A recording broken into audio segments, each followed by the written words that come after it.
Boa noite a todos, sejam bem-vindos a mais uma edição de Nas Sete Quintas, da Universidade Católica Portuguesa, uma conversa organizada pela Vida Norte e pela UDIP, com o alto patrocínio do Hotel Sheraton e dos Vinhos do Oro, e hoje com convidados excelentes, a Madalena Bassa, e o professor Adriano Moreira. Muito obrigado pela vossa presença, sejam bem-vindos a esta casa. Se calhar começaríamos a nossa conversa lançando um desafio aos nossos convidados, que é em 10 minutos, mais ou menos 10 minutos, pode ser um bocadinho menos, um bocadinho mais também não, porque nós atrasámos-nos um bocadinho e por isso pedimos também as nossas desculpas, mas que se apresentassem, que nos dissessem quem são. Pode ser? Professor. Se calhar, professor, dávamos às senhoras com aquilo que o cavalheirismo exige. Eu, antes de mais, quero dizer boa noite a todos. Muito obrigada pelo convite, um convite que me honra e que me surpreende. E ainda bem que eu sou a primeira, porque depois do Sr. Professor Adriano Moreira se apresentar, eu ainda ficaria mais envergonhada, não é? Porque eu não sou rigorosamente ninguém. Ou melhor, sou uma pessoa absolutamente normal que há 30 anos atrás abraçou uma profissão. Sou jornalista, trabalhei durante 30 anos na RTP, devo dizer que já não trabalho, saí da RTP há meses, foi absolutamente casual, não foi nada muito pensado. Na realidade teve a ver, eu acho que essa parte tem uma certa piada, porque a separação dos meus pais acabou por desencadear a minha carreira, de uma forma muito engraçada, porque o meu pai resolveu sair de casa numa altura em que eu estava a fazer exames de 12º ano, e é claro que na semana a seguir o exame não me correu nada bem. E, portanto, eu não entrei na faculdade nesse ano. Devo dizer que tinha 17 de nota na História e depois tive no exame 5 valores. Portanto, aquilo não correu bem e eu fiquei ali um bocado perdida, mas um dia, porque já era apaixonada pela rádio, como ouvinte, resolvi pura e simplesmente ir à RDP Centro, eu sou de Coimbra, perguntar o que é que tinha que fazer para ser locutora de rádio. E tive esta ousadia de falar com o Sansão Coelho, que era na altura uma das grandes figuras da rádio portuguesa, para lhe perguntar exatamente isso. E eu sei hoje que ele achou graça, não é, ao facto de eu ter tido esta atitude, ouviu-me durante 1 hora e tal, estivemos à conversa, fez-me os testes de voz e depois disse-me, quando houver alguma oportunidade, eu com certeza que me vou lembrar de si. 3 meses depois perguntou se eu ainda estava interessada para fazer um trabalho de 15 dias, à experiência. Foram 30 anos, já não saí de lá. E devo dizer que a rádio, principalmente a rádio, é uma paixão daquelas que ataca com muita força e é muito difícil sair da rádio. Aliás, eu fiz depois televisão, fiz um percurso de televisão que podia ter sido mais sedutor, até porque de repente comecei a ser uma pessoa mais conhecida nessa altura. Em 1988, quando eu fiz o Às 10 na televisão, a RTP2 abria às 6 da tarde. O canal 1, onde eu trabalhava, era o único. Quando digo isto hoje à minha filha, que tem 21 anos, ela fica assim um bocado... Agora não, já está mais habituada, mas no princípio ficava a achar que eu que não era deste século, de facto não era, né? Já era do século passado. Mas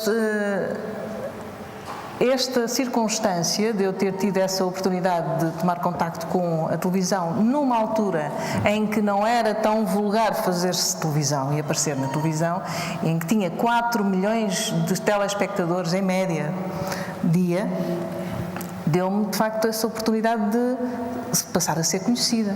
De facto, eu fui conhecida, cheguei a aparecer em revistas e nessas coisas, não é?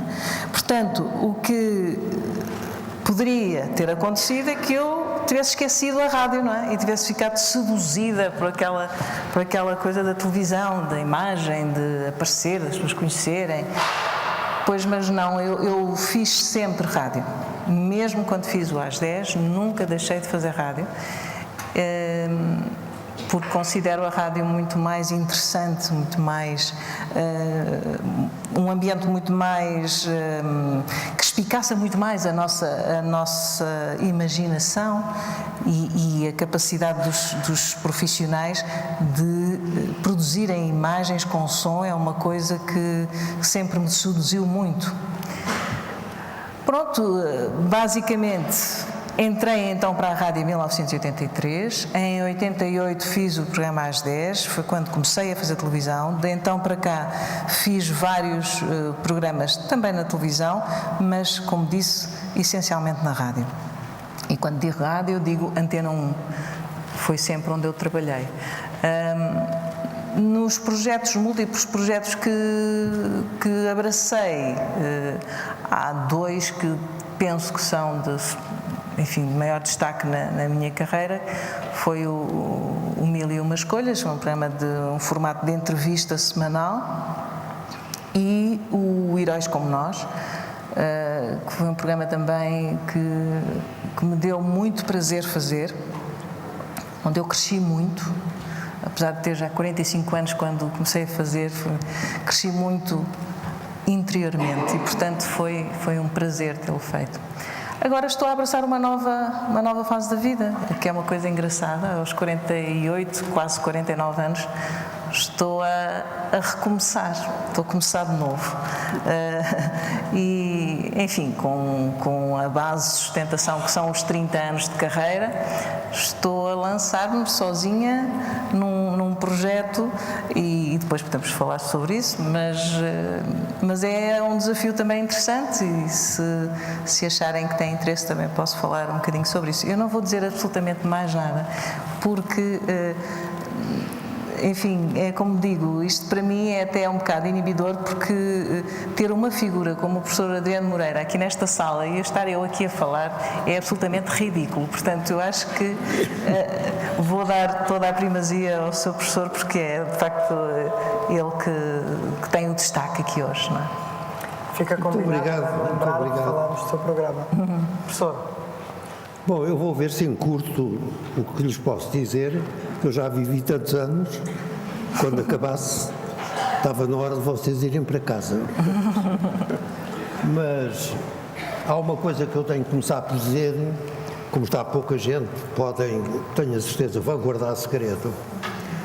E é o seguinte, é que o meu avô dizia que nós, quando imigrávamos, e devíamos ser todos muito trabalhadores, muito poupados, muito honestos, e quando tivesse muita gente, que não é o caso hoje, nunca se devia dizer que éramos transmontanos. E porquê? Porque os outros podiam não ser e escusavam de ficar incomodados. De maneira que, mas eu hoje não posso, como está pouca gente, não posso deixar de dizer isso. E aquilo que eu vou sobretudo sublinhar são as épocas que eu vivi neste país. Primeiro, nascer numa aldeia de Trás-os-Montes, naquele tempo, há 91 anos, é nascer numa aldeia caracterizada pela definição de pobreza na mais extrema das definições. Para esta gente nova perceber, não havia dinheiro. Uma pessoa ia trabalhar 8 dias para outra e a outra devia-lhe 8 dias para ir trabalhar. Era o tornageira, chamava-se assim.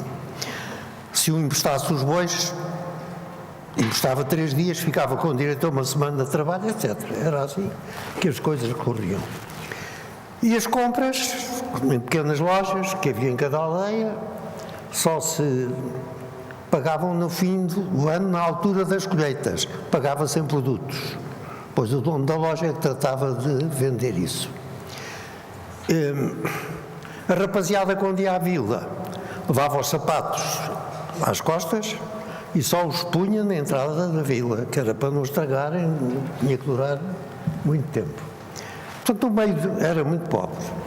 E eu, por isso mesmo, acho que tenho uma grande devoção pelo meu pai e a minha mãe, porque acho que foram heróicos, emigraram para Lisboa e resolveram, imagine, vindos de Grijó, de Macedo Cavaleiro, tinham um filho que havia de ser formado em Direito e uma filha que havia de ser médica. E fomos.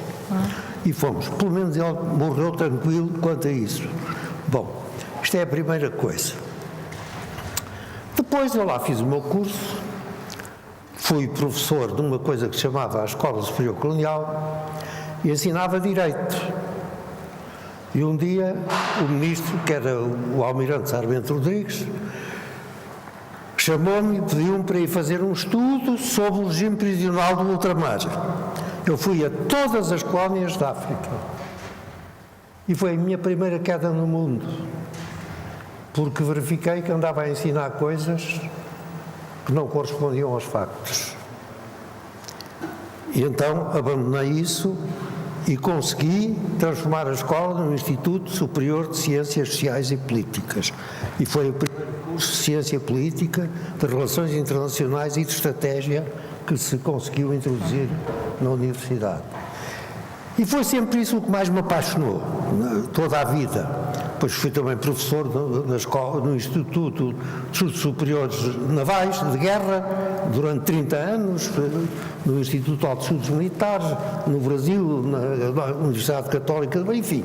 Fui professor em vários sítios, fiz os doutoramentos do costume, que era obrigatório, e veio a questão do Império Português, daquele conflito com as Nações Unidas, que a geração mais velha conhece perfeitamente.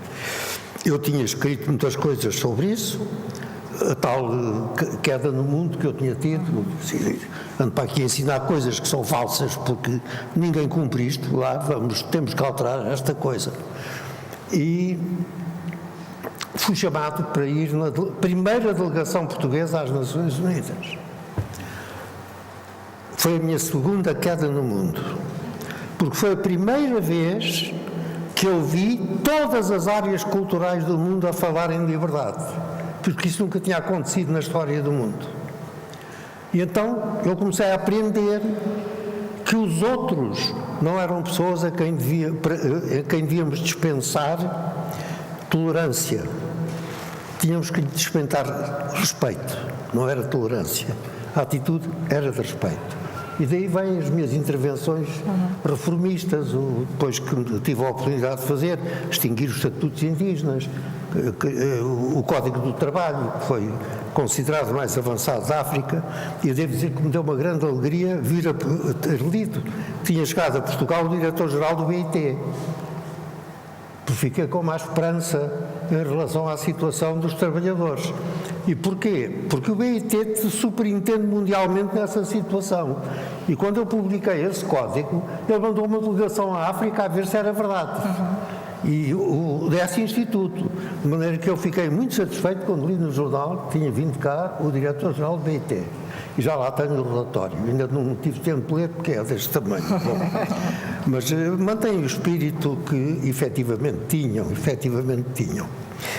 Depois, essa intervenção foi tardia, como eu, aliás, era da opinião que já se devia ter começado há muito tempo, e aí verifiquei que eu estava a viver uma alteração sucessiva do país, que sempre me preocupou e, de facto, é o que me tem inquietado estes anos todos. Primeiro, reparei que eu era de um país que eu classifiquei de exógeno, quer dizer, um país que sofria consequências de decisões em que não tinha participado. O grande exemplo foi a Guerra de 14-18.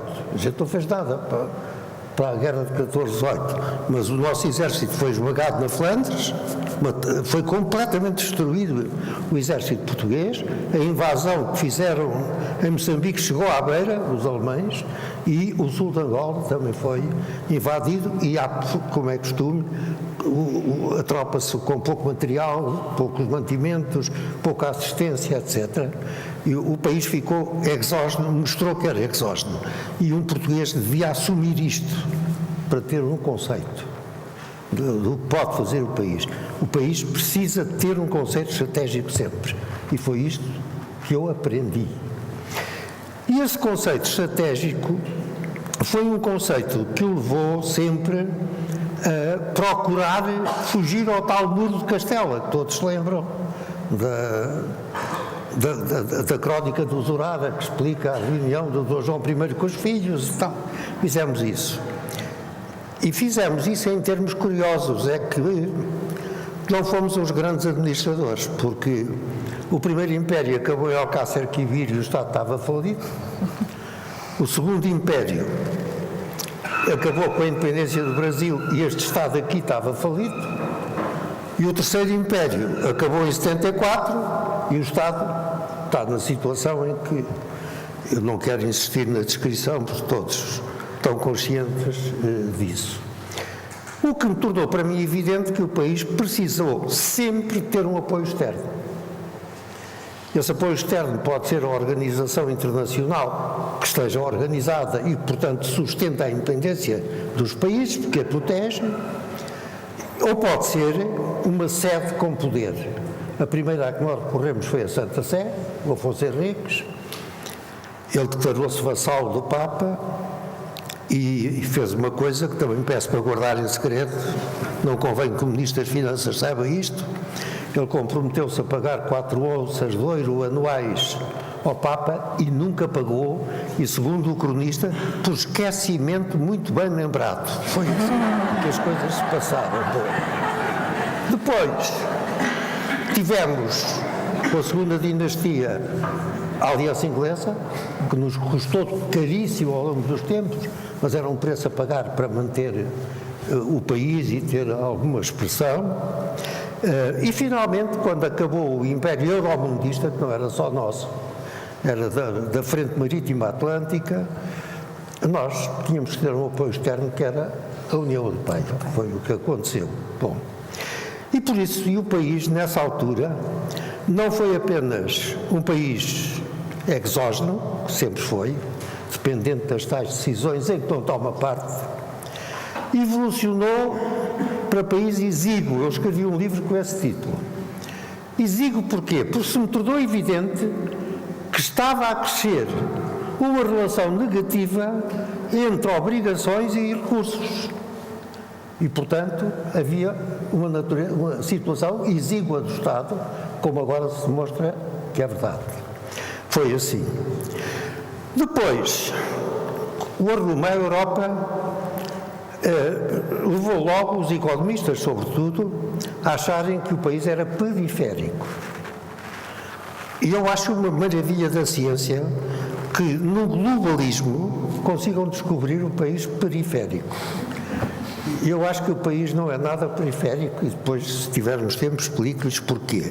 Mas isso foi mais uma das coisas que me obrigou a alterar programas, publicar coisas diferentes e para chamar a atenção, fazer coisas como estamos a fazer hoje, vir aos sítios, falar com a sociedade civil, a ver se entendem como é que isto está a acontecer, mas eu julgo que a situação atual é que o país está em protetorado. Isto foi a evolução a que nós chegámos. E, portanto, eu depois destes anos todos de vida, devo dizer-lhes que tenho a maior das inquietações e de amarguras e de inquietações íntimas com a situação do país. E, portanto, não quero fazer-lhes perder mais tempo. A minha vida tem sido isto. Uma inquietação permanente, uma atenção à evolução, uma intervenção muito restrita durante pouco tempo. Às vezes fazia alguma emenda ainda há tempo, a revogação dos estatutos indígenas, o Código de Trabalho, o proibir o trabalho forçado, as concessões de culturas obrigatórias. Consegui fazer isso tudo, mas tarde demais, foi tarde demais. E tenho um problema às vezes, é se podia ter feito mais. se podia ter sido mais eficaz, se podia ter feito mais cedo. Nisso, talvez eu morra sem me esclarecer a mim próprio. Mas há uma coisa que tenho a certeza, fiz o possível. Fiz aquilo que eu pensei que estava ao meu alcance. Só a verdade nos pode garantir a credibilidade. Enquanto mulher e enquanto jornalista, qual é a importância da verdade no seu percurso e na sua vida? Bom, esse conceito de verdade eu acho que é um conceito que herdei, não é? Portanto, isto é uma coisa que vem da educação. Sempre aprendi que devo ser verdadeira em tudo na vida. Em termos profissionais, e eu penso que isso ajudou-me, de certa maneira, a construir a minha carreira. Rapidamente percebi, também porque tive extraordinários exemplos de grandes profissionais que me foram mostrando qual a postura que devemos ter. Por um lado, de humildade, por outro lado, portanto, humildade porque reconhecemos que não sabemos tudo, nem nada que se pareça. Por outro lado, de verdade, porque se nós tentarmos, enquanto profissionais de comunicação, construirmos uma personagem e não sermos, de facto, a pessoa que somos, o público, mais tarde ou mais cedo, percebe que o estão a enganar. E, portanto, o conceito de verdade é fundamental para a minha postura enquanto profissional e também por ter muito respeito por quem me ouve ou por quem me vê. E eu levo ao ponto de, nas reportagens que fiz, e era uma das coisas que mais gostava de fazer, é exatamente reportagem, eu passar por situações um bocadinho ridículas de, por exemplo, nos Açores, descer lá uma ribanceira para chegar perto do mar, porque eu queria tirar o som daquele mar naquele momento, porque eu estava a fazer a entrevista ali, ouvia-se em fundo, mas eu precisava de mais enchimento. Sabia que ia precisar disso depois para montar a minha entrevista e, portanto, fui lá. E quando subi, o meu entrevistado gozou-me, literalmente, este é o termo, porque, mas vocês afinal não têm lá mar, não é? E não têm sons de mar? E disse, pois, tem imensos, há discos de sons, agora até nem é preciso, é ir à internet e procura-se mar e tem-se som do mar. Mas não é o mar dos Açores. E eu precisava do mar dos Açores naquele momento. E quem diz isso, um pássaro que canta e que eu estou a ouvi-lo enquanto estou a ouvir alguém que estou a entrevistar, depois tenho que arranjar a maneira de ver se ele canta mais um bocadinho para o ir buscar o som. Tudo isto faz parte do tal conceito de verdade. Nós, quando construímos cenários sonoros na rádio, se não tivermos esta preocupação da verdade, de irmos ao pormenor, nós não conseguimos transmitir imagem. A rádio tem que transmitir, tem que ter essa capacidade, é a única maravilha, é o fascínio da rádio, trabalhar em rádio, é essa capacidade de transmitirmos imagem com som. E depois acabo por conseguir coisas maravilhosas, como ter uma cega de nascença, que um dia, porque o Mil e Uma Escolhas tinha mudado de horário e ela tinha perdido 1 ou 2 programas, telefonou muito indignada e queria saber com quem é que podia refilar e protestar, porque o Mil e Uma Escolhas tinha acabado antes que eu conseguisse dizer que de facto não tinha acabado, só tinha mudado o horário. Quando consegui, ela disse, bom, é que este programa não pode acabar. E eu achei aquilo um bocadinho disparatado, um bocadinho exagerado. E ela diz, não pode acabar porque eu sou cega de nascença e com este programa eu o vejo. E aí eu percebi que tinha razão. De facto, a verdade com que eu transmitia naquelas minhas reportagens resultava. Eu estava a conseguir projetar imagens para aquela mulher que me ouvia. Portanto, e isso, como imaginam, penso que é fácil imaginar que para um profissional de rádio é o melhor prémio que se pode obter em toda a carreira, ter um cego dizer-nos que vê quando nos ouve. Curiosamente, esta semana no jogo Suécia-Portugal, os meus colegas da Antena 1, os queridos colegas e amigos Alexandre Afonso e Nuno Matos, fizeram um relato do jogo Suécia-Portugal.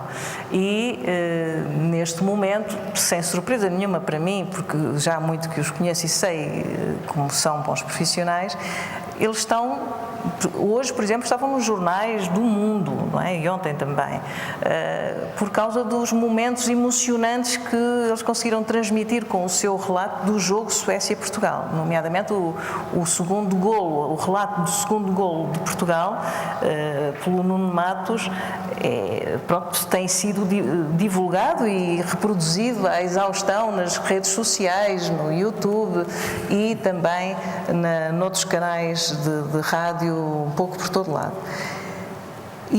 Mas a parte mais interessante é que houve alguém que ouviu o relato, cego, e que disse de uma forma muito, muito segura que tinha visto o jogo. Ele não disse eu ouvi o jogo, não, eu vi o jogo. E isso é a melhor coisa que se pode fazer um profissional de comunicação, de rádio. Portanto, voltando ao conceito de verdade, quando um apresentador, um jornalista, um realizador de rádio se constrói uma personagem que só vive naquele momento, eu pelo menos eu reconheço, eu sei ver quando aquela pessoa não é verdadeira e acho que não sou a única. Há muita gente que consegue perceber quando há uma criação e não a verdade ali. E, pelo menos para mim, isso deu resultado. Aprendi, como disse, com enormes profissionais que me mostraram que era assim que se devia ser e fazer, e veio na linha, de facto, da minha formação base, que também foi sempre nesse sentido, de ser necessário ser verdadeira. E até agora não me tenho dado mal com isso, e acho que, de facto, se alguma coisa tive de bom na minha carreira foi essa imagem de credibilidade que consegui passar apenas sendo verdadeira. Assumindo, por exemplo, as minhas limitações quando as tenho, não é? O que é diferente de um profissional, na minha opinião, para ser verdadeiro, quando vai fazer uma entrevista, seja com quem for, tem que se preparar muito bem. Porque se vai com aquela ideia de que, bom, eu posso até ali dou um jeitinho e até consigo enganá-los, não é? Porque faço uma pergunta mais vaga e depois a pessoa que fala e tal. Isso não pode resultar uma vez ou duas, mas não se constrói uma carreira de 30 anos com isso. Não se constrói. Professor, pegando aqui no conceito que de verdade que a Madalena nos falou, verdade e confiança são duas palavras que andam muito próximas uma da outra, como nós podemos ver. O professor, num artigo que escrevia em 2011 no JN, dizia mesmo que a confiança é aquilo que preserva o tecido da sociedade. Pensa que hoje, o estado em que nos encontramos, se deve ao facto de não confiarmos uns nos outros e de não confiarmos na sociedade civil como um todo? Bom, eu acho que um dos males da Europa em que estamos a viver é que é crescente a quebra de confiança entre as sociedades civis e os governos. E há um homem que, para garantir a sua argúcia, criou uma reputação que se chama Maquiavel. E que não deixou de explicar que na política há muita mentira.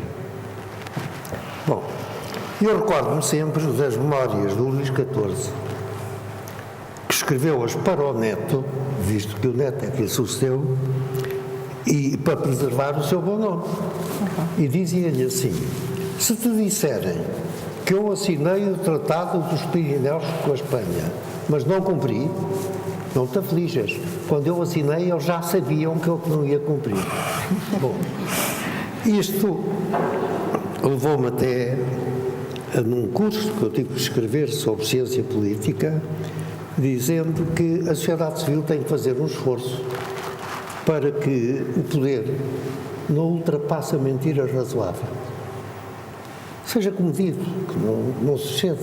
Bom, e, de facto, aquilo que a minha geração assistiu e que esta geração sofre é que o conceito de Estado de espetáculo implantou-se. E o Estado de espetáculo, que agora está mais limitado pela falta de recursos financeiros, imagino eu, o Estado de espetáculo é que levou, lembram-se, àqueles grandes comícios em que o líder aparecia saído de uma nuvem, de nevoeiro, como se fosse um Dom Sebastião que vinha salvar, e havia vários pela Europa nesses termos. Bom, e chamou-se Estado de espetáculo isso porque apreendeu a vida política, apreendeu a técnica dos espetáculos. Porque o espetáculo de teatro tem duas fases, que é a mise-en-scène e a prise en charge. Quer dizer, tem que inventar o ambiente e convencer as pessoas. E isto foi a vida que a Europa levou durante muito tempo. De tal maneira que hoje, ainda ontem me fizeram umas perguntas sobre o Kennedy e as relações dele com Portugal por causa do Império. E eu disse, não é fácil, porque o mataram antes de escrever as memórias.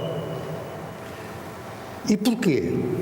Porque as memórias hoje são alegações num processo que vai ser julgado por contraditores, porque há sempre contraditores. E por isso, nós, a maior parte das vezes, a verdade do processo, só a geração seguinte é que sabe. E, neste caso do Kennedy, ele não teve tempo de escrever a alegação dele. Mas é nesse sentido que viveu a Europa. E por isso mesmo, neste momento, eu creio que um dos grandes problemas europeus, e não apenas europeus, ocidental, é que a falta de autenticidade, que é a palavra que eu uso para explicar a distância entre aquilo que se diz e aquilo que se faz, e por isso eu distingo a legitimidade de ser eleito, que começa cruelmente a ser julgada no dia seguinte, que é a legitimidade do exercício, a ver se está a fazer o que disse, ou não está. Portanto, este conflito imediatamente aparece. Se reparar na Europa de hoje, isso é de tal maneira assim, que a estrutura jurídica da Europa como que entrou em repouso. Porque quem intervém hoje é a Sra. Merkel. Já viu ir discutir a questão ao Conselho Europeu? Não viram? Devia discutir ao Conselho Europeu, onde toda a gente pode falar com liberdade e bater o seu punho na mesa com a sua razão, em relação a todos nós. A conversa é com 3 representantes de 3 entidades, 3 empregados, e que não têm qualquer responsabilidade governativa.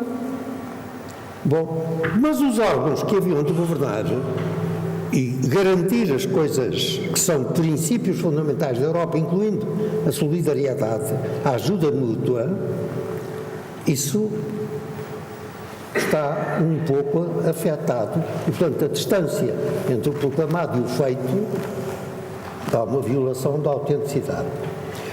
O que levou a esta situação dificílima para o nosso país, a meu ver, é que a pobreza, no século passado ainda, os relatórios das Nações Unidas, do PNUD, chama-se Plano das Nações Unidas para o Desenvolvimento, situava a pobreza abaixo do Saara, com critérios muito baixos, mas a pobreza estava abaixo do Saara.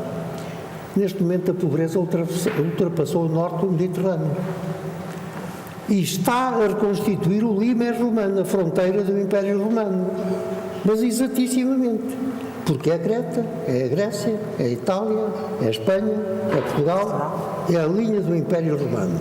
O que já me levou por vezes até a escrever que enquanto os bárbaros desceram do norte para invadir o Império, agora pelo mesmo caminho os pobres do Império sobem para o norte à procura de futuro possível. É isto que está a acontecer. Não acontece isso só com as que deviam ser autoridades da gestão europeia. Por exemplo, todos têm experiência de ler notícias do G20. Não há nenhum tratado a criar o G20. A mim parece-me já G2 mais 18, mas não há nenhum tratado. Mas ele é que toma as decisões. Bom, e ao mesmo tempo, os Estados Unidos estão-se a afastar imenso da Europa, porque voltam a acreditar que o Pacífico é que é o seu mar, a Europa é o Atlântico é a sua retaguarda, embora tenham sido obrigados 2 vezes a vir morrer na retaguarda, porque é o Ocidente que está a ser atacado. E isto, em suma, faz com que esta distância frequente aos mais altos níveis da intervenção política responsável tenha uma distância entre o dito e a verdade do feito, cria uma espécie de cortina com poucas aberturas para a sociedade civil conhecer a realidade. Acontece efeitos. Eu vou dizer, por exemplo, em relação à Europa, erros que eu vejo que foram cometidos, ou que julgo que foram cometidos. O alargamento. Conhece algum estudo de governabilidade do alargamento? Não foi feito neste estudo. Conhece alguma intervenção da sociedade civil ou dos parlamentos nacionais? Não conhece. Foi criada uma vertente de autonomia, segurança e defesa da Europa. Conhece algum estudo sobre fronteiras amigas da Europa? Não conhece. Mas discursos conhece imensos. E isto faz com que, a meu ver, todo o nosso Ocidente, a Europa particularmente e Portugal também, por isso mesmo está abrangido no conjunto, verifica-se a tal falta de autenticidade entre aquilo que se diz, que é o que se quer, que é o programa, que é o que não se fará, e a verdade que depois vamos sabendo através dos efeitos. Eu acho que a luta pela autenticidade é a luta que deve ter a juventude neste momento, se quiser ter algum futuro. Tem que lutar pela autenticidade. Não pode suportar-se que se anuncie uma coisa e faça outra. Não pode ser assim, porque isso quebra a legitimidade de exercício. E por isso o tal apelo à verdade corresponde a manter a equação entre estas duas atitudes. Obrigado, professor. Madalena, há pouco falava, quando se apresentava, falava daquele programa do Heróis Como Nós, que de algum modo acaba por chamar a atenção no seu percurso enquanto jornalista.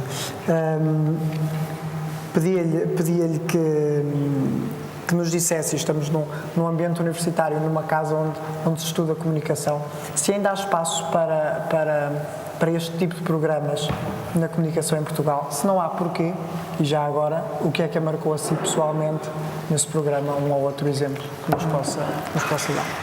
Fiz esse programa, foi o programa mais solitário da minha vida, fiz-o completamente sozinha. Fui motorista, produtora, realizadora, editora, técnica, tudo, fiz tudo sozinha. Mas foi um programa que me deu um prazer imenso. Então, como é que aquilo funcionava? Primeiro tentava encontrar pessoas ou entidades que realmente correspondessem aos conteúdos que eu queria. Essa era uma parte um bocadinho difícil, mas com alguma pesquisa lá se consegue. E depois partia para a reportagem. Portanto, saía, normalmente segunda e terça eram os dias de saída, às vezes chegava à quarta, e quarta e quinta e sexta eram os dias de preparação e montagem do programa para sair depois no domingo. Esse programa é um programa que assumia a minha visão. essa história do jornalista ser completamente isento, eu ainda gostava que alguém me explicasse como é que é possível. Não consigo. Claro que é óbvio que no jornalismo de política, o jornalismo mais puro e duro, é preferível que haja alguma isenção e que as pessoas mostrem que são isentas. Mas, quando se fazem reportagens deste cariz, em que nos aproximamos das pessoas, das suas vidas, é impossível a isenção. E ali eu não queria isenção no meu programa. O programa era um programa de assinatura, era a minha visão do assunto. Portanto, foi sempre assumido desde o início. Era um programa com uma extrema preocupação com o trabalho de som, de novo, o tal conceito de verdade, mas também porque só assim é que eu conseguia construir todos os cenários que envolviam aquela personagem. Eu penso que já disse há pouco, e digo isto muitas vezes, que o Mil e Uma Escolhas foi o meu programa dos 40 anos, o Heróis Como Nós, o programa dos 45. A razão porque acho que não podia ter feito o Mil e Uma Escolhas aos 20 é porque não tinha a maturidade, até a nível cultural, necessária para aguentar entrevistas com figuras. Por acaso nunca tive a felicidade de entrevistar o professor Adriano Moreira. Quando me convidaram para isto, ainda fiquei com a ilusão de que o iria entrevistar e fiquei enfim, mas depois fiquei um bocadinho desiludida quando percebi que eu era entrevistada. Mas entrevistei pessoas, enfim, do nível de gabarito do professor Adriano Moreira, se calhar nenhuma chegava ao seu nível, mas enfim, dentro dessa área, e portanto exigiu muito de mim, exigiu muita preparação, exigiu muita pesquisa, porque um profissional de comunicação é tudo menos enciclopédico, e se convencer que a coisa não corre bem. Portanto, é bom que sempre que partamos para uma entrevista ou uma reportagem, a preparação, não sei se estão aqui alunos de comunicação, a preparação é absolutamente fundamental. É aquela história do melhor improviso, é aquele que é preparado. E é muito verdade. Quando fiz o Heróis Como Nós, tinha 45 anos, e porquê que eu digo que não podia ter feito antes? Porque foi um programa violento em termos emocionais. Eu contatei com pessoas que me deram em cada semana lições de vida, mas ao mesmo tempo também exigiram de mim uma força interior para conseguir fazer o programa até ao fim. Posso dar alguns exemplos? Foram muitos muito marcantes, mas houve um que eu gostei particularmente e foi logo dos primeiros. E é uma pessoa aqui do Porto, que eu penso que já conhecerão. Eu não conhecia, conheci só nessa ocasião. Chama-se Bento Amaral. E esse programa e o facto de ter conhecido o Bento foi dos momentos mais bonitos de toda a minha carreira. E eu estava numa fase da minha vida em que achava que não tinha sorte nenhuma, que as coisas não me corriam nada bem, que andava desiludida, como andamos tanto, agora cada vez mais, já há mais pessoas assim, não é? E naquele dia em que fui à casa do Bento Amaral e estive a conversar com ele cerca de 2 horas, e depois quando saí do elevador, portanto, eu vivo num 12º andar, penso eu, portanto tive tempo naquela viagem de elevador para pensar como era minúscula, porque tinha acabado de estar com um ser absolutamente superior, de uma dimensão que eu não sabia que existia. Porque o Bento Amaral é um homem que aos 25 anos teve um acidente no mar, ficou tetraplégico e naquela conversa ele disse-me, olhando nos olhos, e eu percebi que era inteiramente verdade, que era hoje um homem mais feliz do que antes do acidente, porque tinha percebido depois do acidente como não podia estar sozinho no mundo, não é? E ele tinha uma maneira de viver antes do acidente que muito independente, achava que não precisava de ninguém e de repente viu-se naquela contingência e percebeu o outro lado e percebeu que assim é mais feliz. E com pessoas desta dimensão e outras circunstâncias, o Bento Amaral foi um programa muito, muito marcante, não apenas pelo Bento, mas também por todas as pessoas que o envolvem. Ele tem um apoio de família, que é uma coisa enternecedora e que também nos ajuda a perceber o valor da nossa família. Quer dizer, naquele momento eu percebi, naquela viagem de elevador, que de facto tudo o que eu andava a pensar era um disparate pegado e que não fazia sentido nenhum, e o Bento ajudou-me, naquele momento sem querer, se calhar ele ajudou-me muito. E quem diz esse programa, por exemplo, tem um outro em que falei com os pais de um deficiente profundo e no decorrer de toda a entrevista, portanto é um homem de 36 anos, mas que tem a idade mental de 6 meses. Durante toda a entrevista ele esteve, é o Tiago esteve sempre a mexer-me nas mãos e notava-se o barulho no microfone, aquele barulho dele estar sempre a querer tocar-me, porque ele comunica com as mãos. O Tiago não fala, mas a forma dele comunicar as suas ansiedades, as suas dores, porque tem dores violentas, é através da mão, do toque. E, portanto, naquele momento ele estava a comunicar comigo, com o toque nas mãos. E conseguir a concentração, ouvir o que os pais me estavam a transmitir com aquele toque permanente, foi uma coisa também tocante, não apenas nas mãos, mas cá dentro.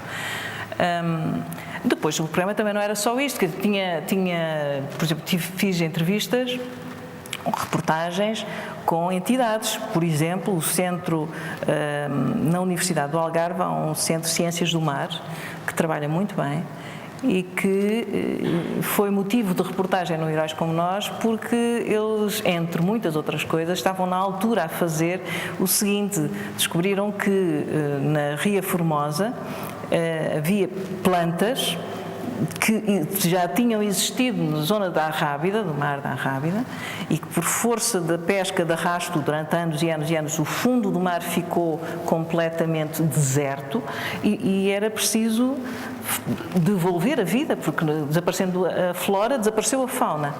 E então eles estavam a fazer agricultura marinha, portanto transplantando as plantas da Ria Formosa, mergulhavam na ria, tiravam as plantas, depois mergulhavam no mar da Arrábida para fazer lá a agricultura e devolveram vida ao mar da Arrábida. De novo os peixes começaram a aparecer e, portanto, foi um trabalho que eu achei notável, assim como, por exemplo, uma associação que existe, uma IPSS, em Mangualde, que prepara os cães para serem cães-guia de cegos.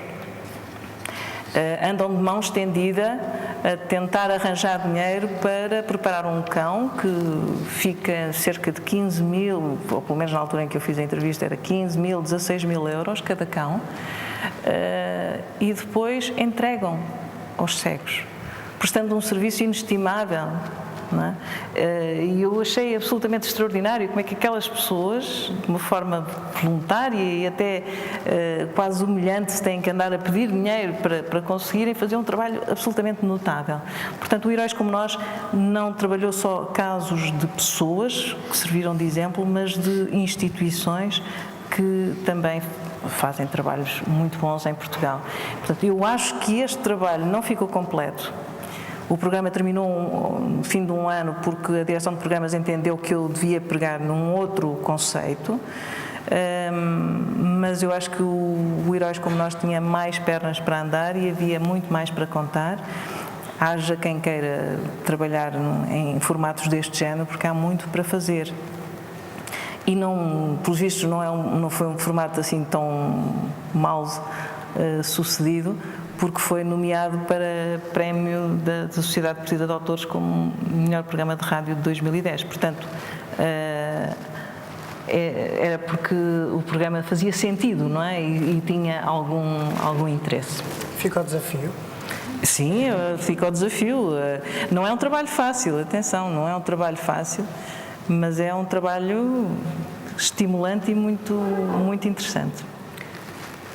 Professor, pegando em desafios, já hoje tivemos a oportunidade de perceber as suas preocupações com o caminho que se vai tomando, de um modo muito particular com a universidade, também já tivemos possibilidade de falar disso. Numa universidade, diante de jovens universitários, há espaço para o futuro, para novos projetos, para projetos de jovens, e já agora, na casa em que estamos, o caminho do ensino universitário. Há espaço na sociedade portuguesa para uma universidade ativa? Bom, eu devia fazer essa pergunta ao Governo, porque a ver se valia a pena estar a explicar. O problema é o seguinte, tanto quanto eu consigo entender. Em primeiro lugar, em todos os momentos graves da vida dos povos, há o apelo à universidade. Houve sempre o apelo à universidade. Neste momento mesmo, o doutor Seabra, antigo reitor de Coimbra, associado com o reitor da Universidade de Brasília, escreveu um livro notável que os estudantes devem ler e que se chama A Quarta Dimensão da Universidade. E a quarta dimensão da universidade é o desafio em que estamos, que é absolutamente novo. Não há experiência passada. Bom, mas isto implica várias coisas. Primeiro, que a universidade tem que ter total independência. Não tem que receber nenhuma influência do lado, seja o lado que for. Porque, sempre animada por este espírito, que é o do Popper, que é um autor que eu estou sempre a recomendar aos estudantes, que nós levámos todo o tempo a dizer que os cisnes eram brancos, até inspirando os poetas, e apareceu um cisne negro na Austrália e deixámos poder dizer que eram todos brancos, tudo por causa de um cisne negro que apareceu na Austrália. Este é o espírito da universidade. Nós devemos estar sempre preparados para aparecer o cisne negro. Bom, mas isto há uma grande coragem, um grande sentido de dever e de investigação e de dedicação à universidade. E, sobretudo, neste momento, que é um momento de uma gravidade mundial, a crise é mundial neste momento, os Estados, sobretudo um Estado com a dimensão do nosso, com todas as debilidades que eu tentei sintetizar, o Estado precisa de saber e praticar que a investigação e o ensino é matéria de soberania, não é matéria de mercado. Os estudantes não são clientes. Eu, quando vejo os meus estudantes, não vejo neles clientes. Pelo contrário, eu vejo pessoas a quem eu vou tentar ajudar a enfrentar as dificuldades. Eu até arranjei uma definição que de vez em quando me repetem, que quando se entrega o diploma da licenciatura, o senhor estudante tem aqui o diploma de licenciado. Significa não que sabe, mas tem licença para estudar sozinho. É o que significa o diploma. E é com este espírito que nós temos que enfrentar. Mas os governos têm que perceber que investigação e ensino é matéria de soberania, não é matéria de mercado. E se há alguma coisa que neste momento eu acho que aflige o Ocidente, e nós também, é que nós substituímos o credo dos valores que orientava as humanidades, as faculdades de humanidades, que foram os mais importantes ainda no século passado, está substituído pelo credo do mercado. E, portanto, o valor das coisas é abandonado em favor do preço das coisas. Bom, e isto naturalmente influencia quem acredita nisto, encaminha o sistema da investigação e do ensino para as dependências do mercado. E realmente nós estamos a sentir que isso está a invadir. E vocês hoje estão num dia que é histórico para a vida da Universidade Portuguesa, porque foi o dia em que se tornou público que os reitores das universidades portuguesas, o Conselho de Reitores, cortou relações com o Governo, por achar que o diálogo não estava a corresponder àquilo que deve ser a essência da universidade. Bom, e isto tem tanto mais importância, vê se eu consigo explicar isto. Quando nós imaginamos os erros que foram cometidos, quando nós, e isto os estudantes sabem todos, que aderimos ao que se chama Tratado de Bolonha, que não é tratado, é uma declaração que a gente engrandeceu logo e chamou-lhe tratado. Essa declaração foi feita com base no pressuposto que o mercado estava ansioso que os estudantes acabassem o curso para serem empregados. Então toca a encolher os cursos. E viemos para o ritmo do 3+2 ou do 4+1. Eu fui sempre contra e disse, sempre, escrevi mesmo, várias vezes, não é o ritmo do 3+2, é preciso a melodia. E a melodia muda. E porquê? Porque a reforma do ensino superior é de 1973. Quando entrou em vigor, o país já não existia, o país para que foi feito. E nós continuamos a aplicar o programa por aí fora. Também é investimento nacional o ensino militar. E também é investimento nacional a Universidade Católica. E é preciso racionalizar isto para o país que temos neste momento, que é o país entrado na Europa, com 92 mil quilómetros quadrados e que precisa de melodia, quer dizer, de alterar os cursos. O Estado entrou bastante licença sabática e portanto, o desenvolvimento foi o que todos conhecem, que neste momento é uma crise enorme e que vai atingir muitas sociedades, cidades que vão sofrer imenso, porque os pobres estudantes é que dão vida às cidades, sobretudo na interioridade. No meu Trás-os-Montes pobre, a crise das instituições de ensino superior, se agrava, é um desastre para as populações. Bom, mas há outra razão para o Estado perceber que isto é uma questão de soberania. É que toda a Europa da frente marítima deixou as colónias no fim da guerra de 39-45, todos se lembram disto. Mas se lerem os discursos dos governos aos parlamentos no fim do século XIX, quando se fez a grande expansão colonial, Conferência de Berlim, etc., eles diziam sempre, com a tal mentira não excessiva, não tem que ser moderado na mentira, que iam levar valores. Nós íamos continuar a missionar. Os franceses disseram que iam levar as luzes. Eu acho que iam ensinar o silogismo. Premissa maior, premissa menor, conclusão. Os ingleses mais práticos disseram, vamos levar a civilização.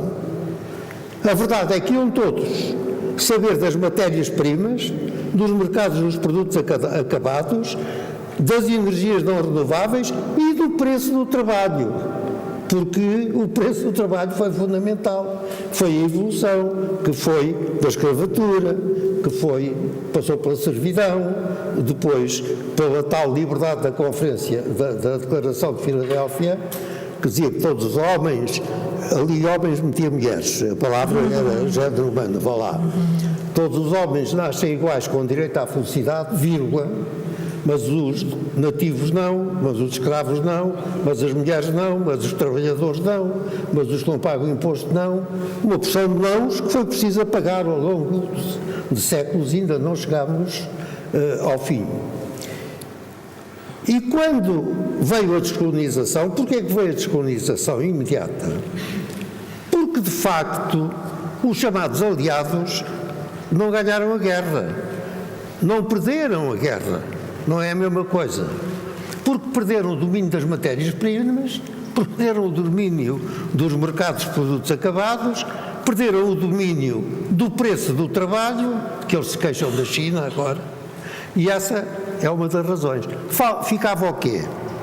A superioridade científica e técnica, que eram os ocidentais. Isto ainda pode ser a grande barreira. Pondo as coisas no plano do interesse da política. Bom, simplesmente esqueceram-se uma coisa, é que o lema da universidade é que o saber é livre, é para circular em toda a humanidade. Eu lembro-me sempre, indico muito aos meus estudantes este exemplo do professor Oppenheimer, que dirigiu o que na época foi o maior grupo interdisciplinar que se tinha organizado. E foi ele que domesticou a energia atómica. E foi ele que fez a primeira experiência. E foi ele que disse ao seu governo, num documento que se chama Manifesto dos Álamos, assinado por todos os seus colaboradores, nenhum governo pode usar isto.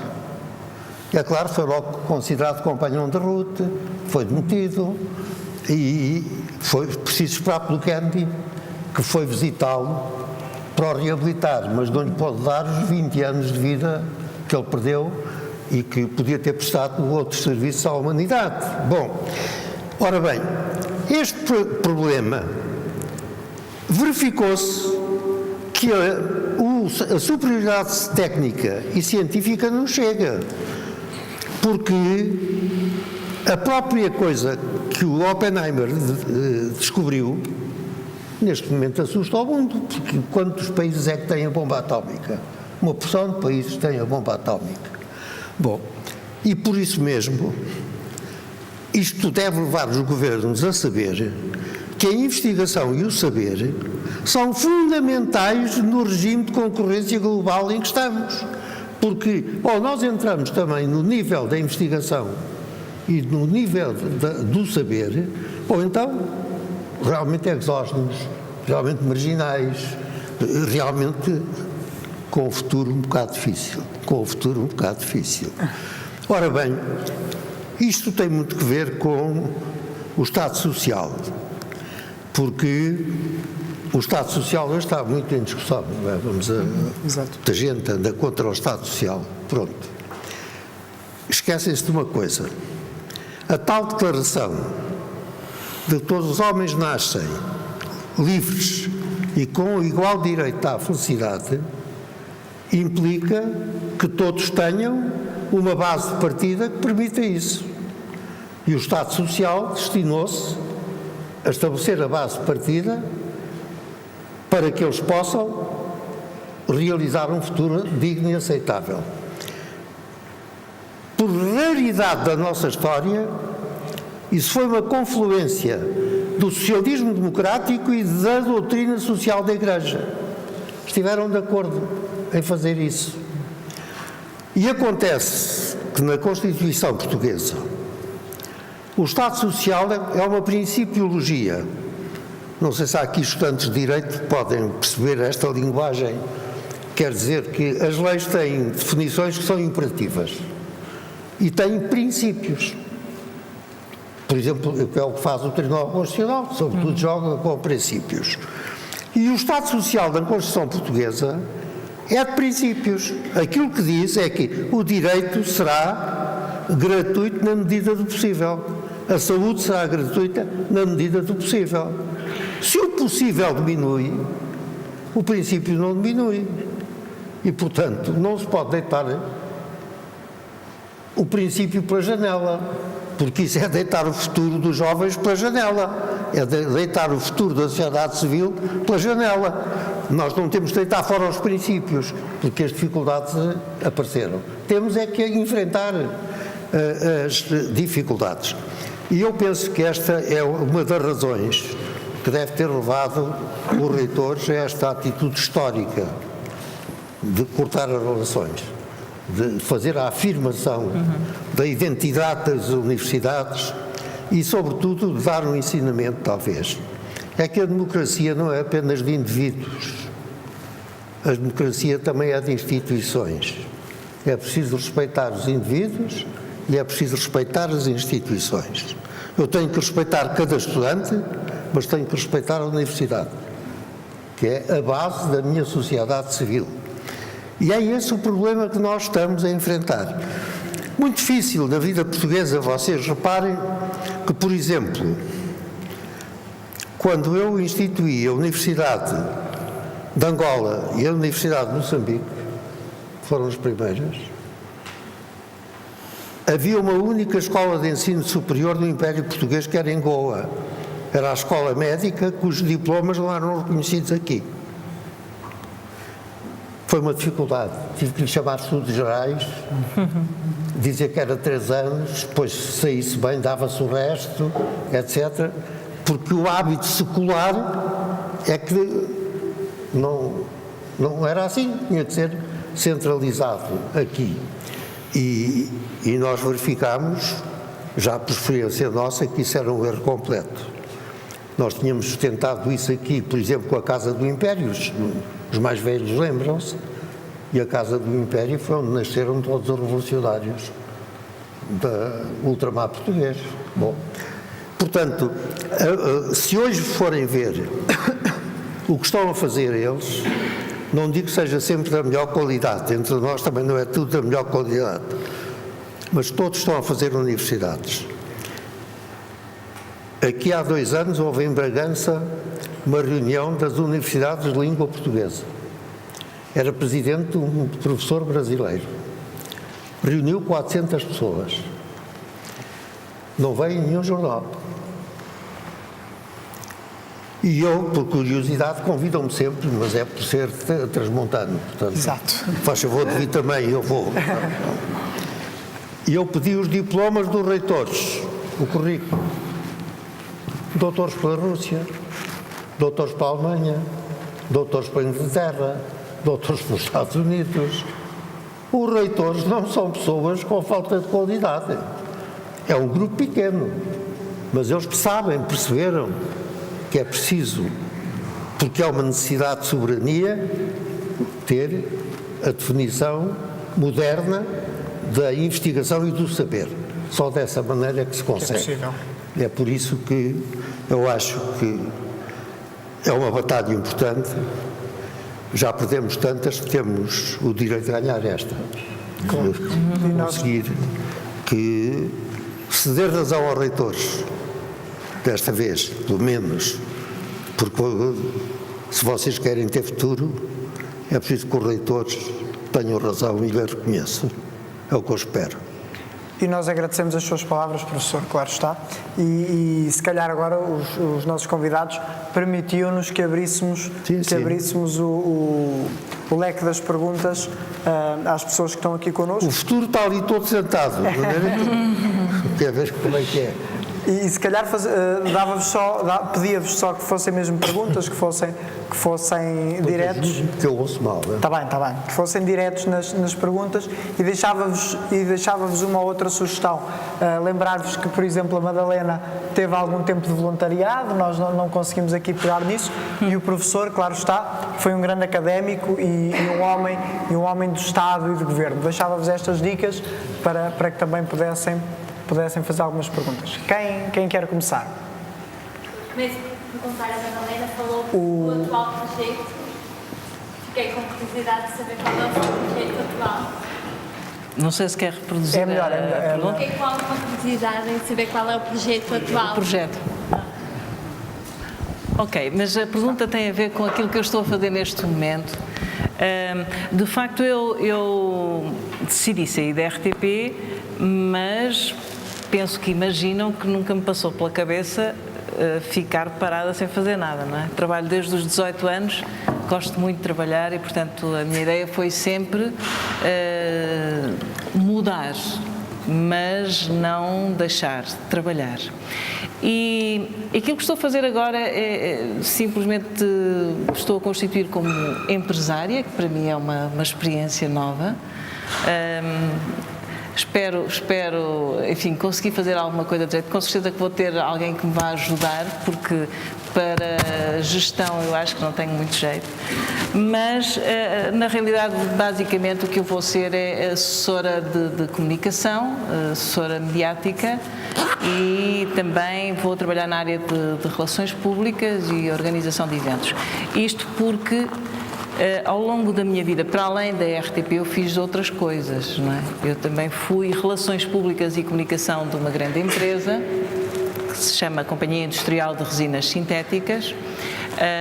Fui assessora de um presidente de Câmara, portanto toquei em várias outras áreas e sinto-me capaz de as voltar a desenvolver. Agora, a razão de ser para me lançar nisto é que eu vejo muitos colegas meus deixarem o trabalho e outras pessoas de outras áreas profissionais e de repente estão a plantar mirtilos ou morangos ou outra coisa desse género. E eu, sinceramente, não me estava a imaginar a fazer outra coisa, quer dizer, de facto, sou limitada. Pronto, é isto que eu sei fazer, é isto que eu me sinto bem a fazer. E, por outro lado, ao longo de 30 anos, sempre fui reunindo um capital de amigos, de companheiros de trabalho que com certeza agora vai ser precioso para o trabalho que vou desenvolver. Por outro lado, também, esta área da assessoria de comunicação é uma área que está, enfim, muito bem servida nos grandes centros, em Lisboa e no Porto. E, portanto, nem sequer me passa pela cabeça concorrer com empresas que já estão instaladas há muitos anos nestes dois centros. Eu estou instalada numa zona mais marginal, em Aveiro, e, portanto, digamos que o meu centro de atenção será mais a região centro, procurando iluminar as zonas menos visíveis, mediaticamente falando, não é? É essa a minha intenção, é esse o meu desafio. Estou mesmo a começar, esta semana é que estou a mandar fazer cartões de visita, essas coisas, portanto, bom, vamos ver como é que isto vai funcionar, mas disseram-me que estas conversas também eram um bocadinho para estimular, principalmente pessoas que estejam nas mesmas circunstâncias que eu, e há tanta gente que de repente, por circunstâncias várias, não é? No meu caso foi por opção, noutros casos não é bem isso, é porque de facto são obrigados a ir para o desemprego. É um desafio que eu acho que todas as pessoas devem encarar com força e com a certeza de que com o trabalho se calhar vamos conseguir, não podemos deixar que o pessimismo que está a invadir o país nos contagie e nos tolhe os movimentos, não é? Tolha os movimentos. Portanto, é uma atitude que eu acho que deve ser de vamos para a frente, vamos tentar começar de novo. No meu caso é exatamente isso, é começar de novo. Obrigado, Madalena. Obrigado pela pergunta. Quem quer seguir com mais uma pergunta? Então. Estão envergonhados. Estão envergonhados. Há muita coisa para perguntar ao professor Adriano Moreira e à Madalena. Por favor, só o microfone.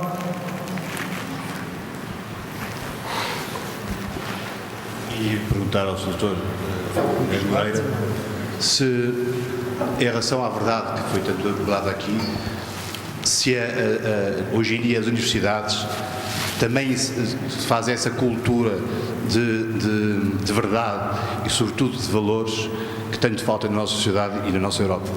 Então, se a universidade promove esta cultura de verdade e de valor que tanto faz falta à Europa? Como disse, houve uma evolução, a meu ver, grave, que foi que as humanidades foram colocadas um pouco ao abandono. Ainda no século passado, as principais faculdades eram das humanidades e, portanto, cultivar os valores, cultivar razões porque havia uma identidade nacional, saber-se que uma nação é uma comunidade de afetos. Tudo isso era um ensinamento da universidade, investigação constante e acompanhando naturalmente a evolução dos tempos, porque os valores têm leituras que se vão diferenciando consoante os tempos evoluem. Isso hoje está muito secundarizado e é um setor que foi o primeiro que sentiu a impressão, e não apenas a impressão, aproximar as gerações. Porque a geração mais velha, que dura mais tempo, porque o avanço da ciência e da técnica implicou isso, não vai acompanhando a evolução da juventude, porque os instrumentos de formação são diferentes daqueles que são da nossa geração mais velha. Hoje, a televisão, a internet, os meios de comunicação social têm talvez mais importância na formação do que as instituições tradicionais, que foram perdendo essa função. Eu ainda sou, ainda bem que me lembrei que eu não quero continuar a ser. Eu sou membro do Conselho Nacional de Educação. E não há ministro que chegue que não diga a primeira responsabilidade é da família. Eu levanto logo o dedo, assim. Ó, Sr. Ministro, qual família é que está a pensar? É a família consagrada? É a família contratual? É a família de facto? É a família um troço do caminho? É a família poligâmica? Porque já há disso tudo. Ora bem, como sabe, as famílias perderam muito do seu poder formativo. A Igreja perdeu muito da sua responsabilidade formativa nas aldeias, etc. Bom, e houve outra instituição que perdeu essa influência, foi o serviço militar obrigatório. Ora bem, nós estamos perante um novo modelo em que as instituições tradicionais, a começar pela família, estão desafiadas por outras instituições que intervêm.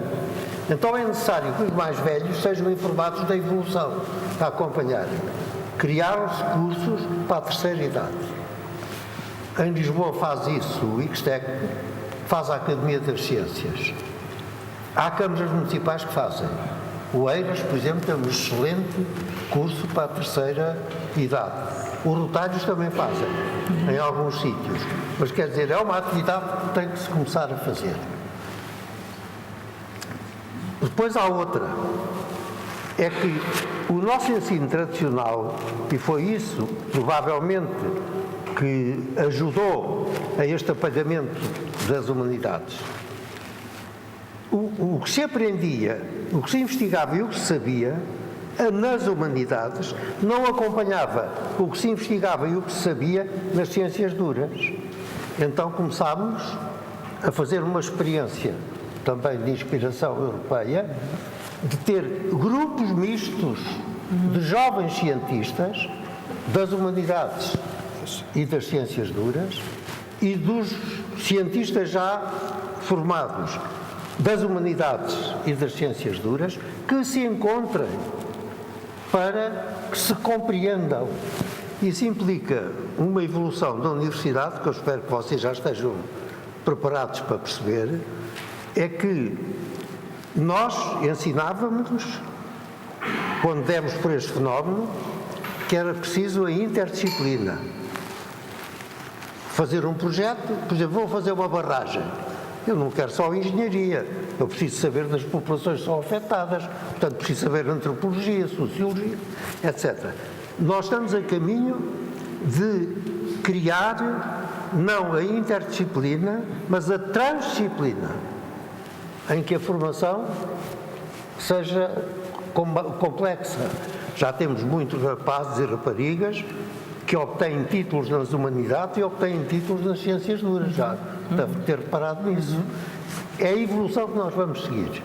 Se quisermos responder aos desafios do globalismo. A tal ideia de que isto é matéria de soberania, isto não é matéria de contratos, é de soberania. E, portanto, é isto que nós estamos a tentar fazer e para ver se ultrapassamos essa situação em que estamos a cair e em que o preço das coisas põe de lado o valor das coisas. Que eu suponho que é aquilo que é o ambiente em que nós estamos a viver. Obrigado, professor. Obrigado. Não sei se eu animo muito esta resposta. Obrigado também pela pergunta. Se calhar a hora vai adiantada, mas ainda podemos tentar fazer mais uma pergunta, se alguém quiser. Eu estou a ver é que o futuro não se manifesta. O futuro não se manifesta. Não sei, alguém... Foi não. Então, Joana. Venho aqui em nome...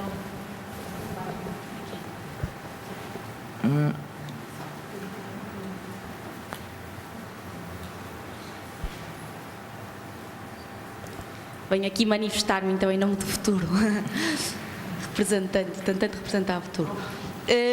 Eu queria perguntar aos dois oradores, e acho que tanto um como outro, tanto o que o professor Adriano Moreira representa, como também a Madalena Bassa como jornalista representam, queria perguntar que espécie de revolução é que afinal nós precisamos. Que espécie de? Que espécie de revolução é que nós precisamos hoje em dia para resolvermos esta crise que foram os homens que criaram e que vamos ter de ser nós a resolver, tendo em conta que, pelo menos eu sinto que a nossa geração é um bocado apagada face à geração dos nossos pais e à dos nossos avós que viveram uma revolução, sim, essa real, e que isso fez estimular, os fez definirem-se, tomarem atitudes, pensarem criticamente sobre certas situações e fez com que fossem tivessem mais personalidade, e é isso que nós às vezes nesta geração nós sentimos, porque no fundo o que nós fazemos, ou muitos de nós fazem, é sentir as dificuldades e fugir, é emigrar, é quase a nossa primeira opção face às dificuldades. E eu queria perguntar, no âmbito do jornalismo, no âmbito do direito, que é uma das áreas que entra na gestão do país, realmente que espécie de revolução é precisa neste momento para tocar os jovens, para fazer com que nós tomemos uma decisão? É uma pergunta para os dois, não sei quem é que quer começar. É que espécie de revolução, era o que a Joana perguntava, que espécie de revolução é que esta geração pode fazer, que é necessária para mudar este rumo? Não sei. E dentro de cada uma das áreas... Veja lá o que é que incita. Eu sou uma pessoa pacífica. Então, se calhar daríamos a palavra... Embora às vezes me apetecesse não ser. Mas... Não, no que diz respeito à área da comunicação, eu acho que a comunicação tem um papel fundamental, nem sempre bem cumprido em Portugal, mas tem um papel fundamental de alerta, de agitar águas, agitar não propriamente para pôr as pessoas de armas na mão, mas de abanar e dizer que é tempo de se fazer alguma coisa, de pelo menos impedir que se faça mais do que tem sido feito. E, portanto, eu penso que a comunicação social, apesar de tudo em Portugal, de muitas críticas que eu própria faço, autocríticas, eu penso que temos contribuído para as pessoas estarem cada vez mais alerta para a necessidade de estarem mais interventivos, da participação na sociedade ser absolutamente essencial para todos nós, não é? Todos nós devemos participar, seja de que maneira for. Mas agora, há uma outra vertente de comunicação, que é a vertente que permite que todos sejam comunicadores, que estamos a falar da web colaborativa, não é? Da web 2.0, as redes sociais, todas essas vias através da internet proporcionam uma participação mais ativa da sociedade e vimos, por exemplo, no Egito, como a revolução, a chamada Revolução da Primavera, não é? No Egito, se desencadeou precisamente por um movimento através do Facebook. Portanto, há cada vez mais abertura da sociedade à participação ativa. Há mais canais para que participem ativamente. A comunicação social, que se deve distinguir, e eu penso que é um erro quando se pensa que o jornalismo deve ser um bocadinho feito como se constroem páginas de uma rede social no Facebook, ou seja o que for, ou, ainda mais grave, que um jornalista se limite a ser quase um observador de páginas de redes sociais para depois transmitir notícia. Isso é uma coisa que para mim é absolutamente inconcebível. Digo sim, de estarem atentos às redes sociais, absolutamente essencial, mas nunca esquecer que a função do jornalista tem que ser muito mais profunda e tem que depois verificar-se a veracidade, lá está de novo o conceito de verdade, e fazer o seu trabalho de jornalista, que é um trabalho diferente de um cidadão comum, que participa na construção de uma página de rede social. Portanto, a comunicação social pode e deve contribuir de forma decisiva para alertas da sociedade, para a sociedade participar de uma forma mais ativa.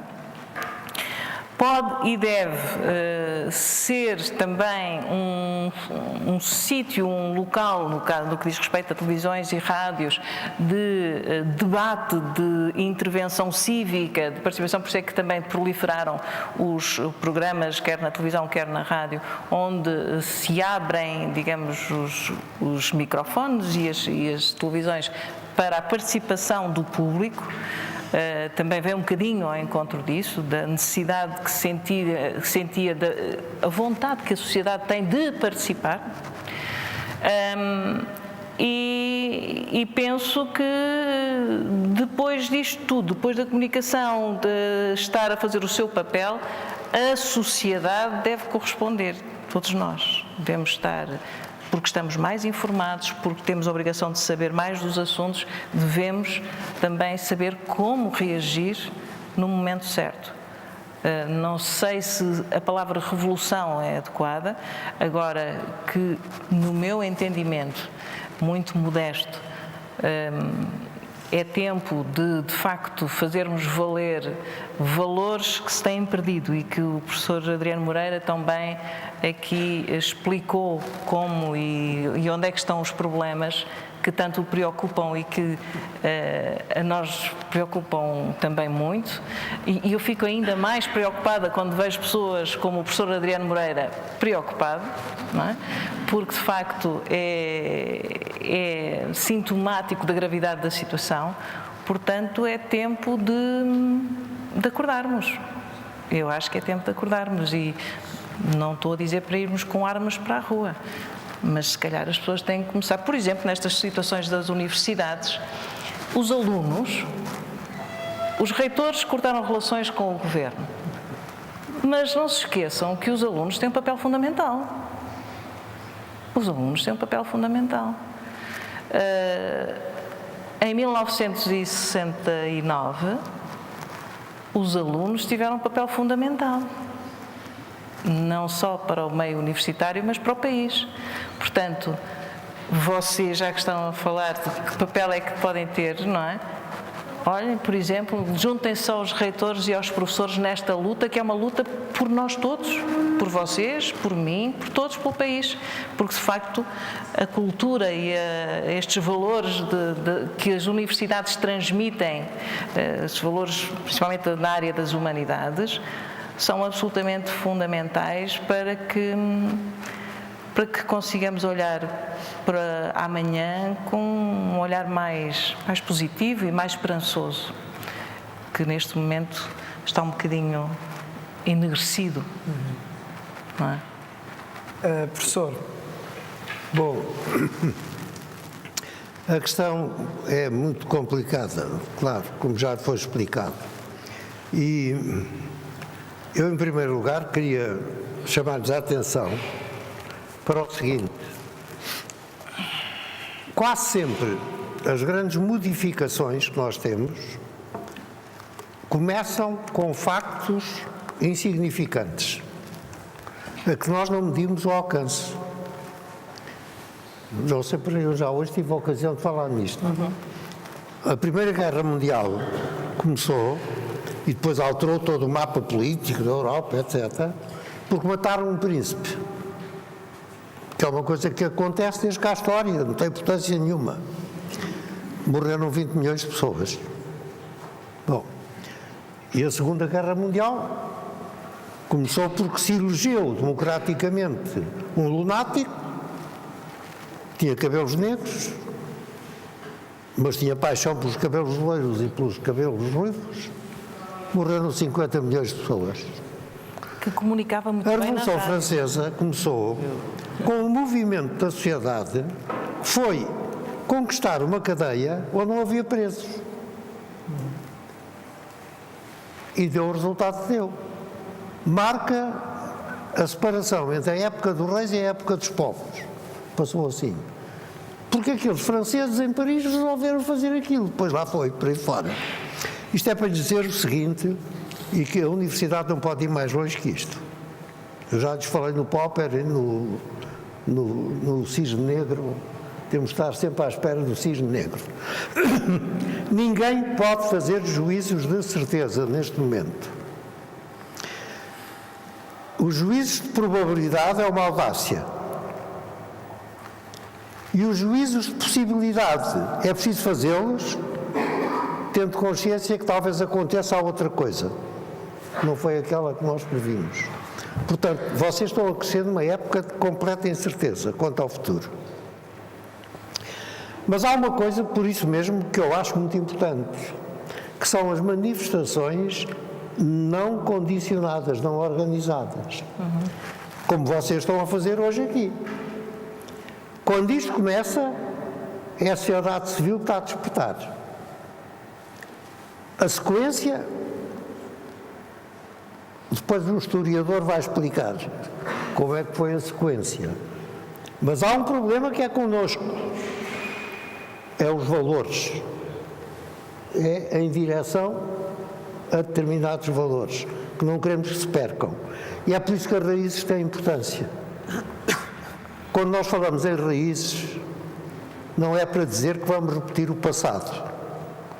É para saber que não se constroem casas em cima d'água. É preciso ter alicerces. Essa é uma das nossas obrigações. E a criatividade, vocês têm que ter criatividade, é o que vai-lhes acontecer. Eu vou morrer num mundo que eu não podia imaginar quando andava na faculdade. Não podia imaginar que ia ser o mundo que eu estou a ver acabar à minha volta. Fizemos o possível, não me parece que não foi uma grande coisa o que nós fizemos, que vamos deixar a vocês a herança, mas vou-lhes dar exemplos do que foram os valores. O movimento europeu, que é aquilo que aflige hoje o país, e para isso vocês têm que pensar muito. Quando acabou a guerra, a Europa era uma desgraça. As cidades destruídas, as populações pelas estradas sem saberem para onde é que iam, 50 milhões de mortos, enfim, uma coisa terrível.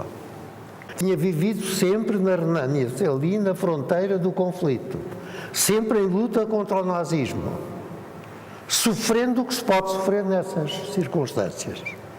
O italiano Andreotti foi o mais jovem deputado do Parlamento austro-húngaro. Porquê? Porque ele era italiano, mas quem mandava no território era o Império Austro-Húngaro. O que é que estes homens fizeram? Transformaram o sofrimento em base da sabedoria. Houve uma espécie de santidade. Eles disseram, nunca mais. Não vamos matar-nos uns aos outros. Não vamos destruir o que cada um de nós fez. Vamos nos juntar para vivermos em paz, desenvolvimento sustentado, que é o outro nome da paz. Este exemplo só foi possível porque eles comungaram em valores comuns. Bom, que que agora aparecem pessoas a pôr outra definição. Bom, e apareceram homens com verdadeira santidade. O Gandhi nunca apoiou a violência. Foi morto por causa disso. Quando se separou a Índia em Paquistão e União Indiana, morreram só umas 400 a 500 mil pessoas. E ele foi assassinado por isso, porque não queria a divisão. Tinha santidade ele. Não é preciso ser católico para ter santidade. Bom, hoje está a morrer um homem, Mandela. Eu vi o sítio onde ele esteve preso a maior parte da vida útil. Ele começou por aprender a ser guerrilheiro e saiu da cadeia, passados 18 ou 19 anos, dizendo assim: todos os sul-africanos são sul-africanos, independentemente da raça, etc. Conseguiu dizer isto ele. Mas também tinha santidade. Porquê é que tinha santidade? Porque tinha valores. E ele conseguiu, enquanto for vivo, e por isso eu temo a morte dele. Pode ser um acontecimento tremendo. Ora bem, estes homens orientados por santidade tinham valores. O que vocês precisam ter é valores. E depois defender os valores. É isso que é necessário fazer. E a universidade tem que os preparar para isso. Com independência, com opiniões diferentes, mas com um valor fundamental. É que a sociedade onde se nasce, que se chama Portugal, ou que se chama França, é uma sociedade de afetos. Não é uma sociedade de combate. É de afetos. E esses afetos permitem as diferenças. E, portanto, eu quando vejo, por exemplo, um membro do governo a dizer assim: olha, agora estão os novos a sustentar os velhos. A minha pergunta é assim: quando é que restitui os meus impostos que pagaram a sua educação? Está esquecido que isto é uma sociedade de afetos e que nós andamos a sacrificar-nos uns pelos outros, estão a prejudicar isso. Depois dizem, os funcionários públicos são os privilegiados, porque os privados é que são os sacrificados. Estão a arranjar conflitos na sociedade de afetos. Ora, é preciso aprender a ser diferente e não ter tolerância para o outro, ter respeito pelo outro. Eu só preciso de ser tolerante para as coisas que não gosto. Porque as coisas de que gosto são diferentes, eu respeito. Portanto, substituir, isto é que a universidade ensina. Eu tenho que ter respeito pelo outro. E tenho esse respeito em paz, porque pertenço a uma comunidade de afetos. E para não esmaçar mais, vou lembrar uma grande poetisa do meu tempo. Apesar disso, o que ela escreveu ainda merece ser lido. É a Sofia de Mel Brainer. A Sofia de Mel Brainer explicou à população: nunca deixem de protestar e combater, mas tenham em atenção não quebrar a paz. Foi assim que ela ensinou, a Sofia de Mel Brainer. E é isto que é preciso lembrar. Somos uma sociedade de afetos, somos diferentes, porque somos sociedade de afetos, respeitamos o outro, não é tolerância, é respeito ao outro. É socialista, eu respeito. É mais que socialista, eu respeito. Tenho esperança que me respeite a mim também. Porquê? Porque ele é português e eu sou português, temos uma sociedade de afetos. É isto que nós precisamos de ensinar e de praticar. Peço desculpa estar para aqui a dar aula, não quero dar aula.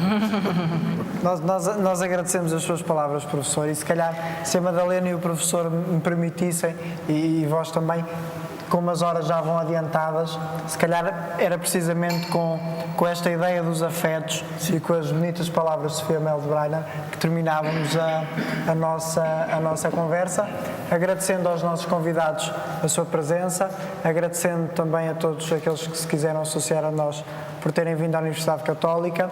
Agradecer à equipa de som e imagem da Universidade Católica que esteve connosco e mais uma vez ao Hotel Sheraton e aos vinhos do Oron. Muito obrigado a todos. Em fevereiro, não esquecer, estamos de volta com mais uma edição nas 7 Quintas. Muito obrigado, Madalena. Muito obrigado, professor. Obrigada, boa noite. Boa noite.